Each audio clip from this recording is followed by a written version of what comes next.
আমি আমার হামাগুড়ি দেওয়া বাচ্চাকে একা রেখে কিভাবে গোসলে যাই তা আপনাদের সাথে এই ভিডিওতে শেয়ার করব আমার পড়াশোনার আপডেট। আসসালামু আলাইকুম, চলে আসলাম ছোট ব্লগ নিয়ে। আমি সকালে উঠে আমার নাস্তা কমপ্লিট করেছি, তারপরে আমার বাবুকে গোসল করিয়েছি। এখন আমি ঘর ঝাড়ু দিয়ে আমি গোসলে যাব, তারপর পড়তে বসবো। আমার বাচ্চাটা অসুস্থ, দেন আমারও ঠান্ডা লেগেছে। আমার জন্য পড়াগুলো খুব এখন ডিফিকাল্ট হচ্ছে। আজকাল সবকিছু ম্যানেজ করতে একটু সময় লাগছে। দেখি বাবু সুস্থ হোক, তারপরে আবার সব স্বাভাবিকভাবে ভিডিও আপলোড করব। ইভেন আমার পড়াশোনার টাইম ম্যানেজমেন্টটা ঠিকভাবে করব। আসলে বাচ্চা হওয়ার পরে এইভাবে টাইম ম্যানেজমেন্ট করা যায় না। আপনি চাইলেও এক টাইমে পড়তে বসতে পারবেন না।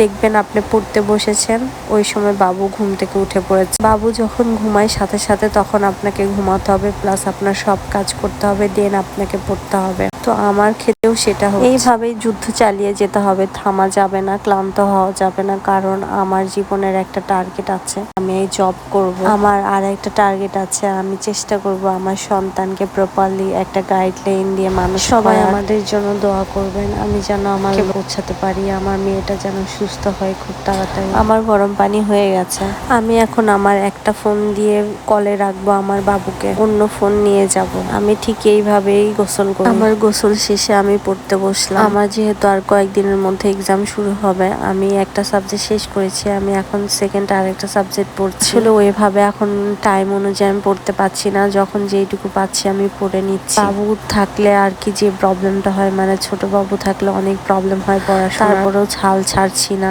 চেষ্টা করেই যাচ্ছি। যেহেতু এখন বাবুর অসুখ, ওকেও একটু টাইম দিতে হচ্ছে, বেশি টাইম ওর পিছনেই এখন যাচ্ছে। আমি পড়া শেষ করে দুপুরের খাবার খাবো, তারপরে আমি একটু ঘুমোতে যাব বাবুকে নিয়ে।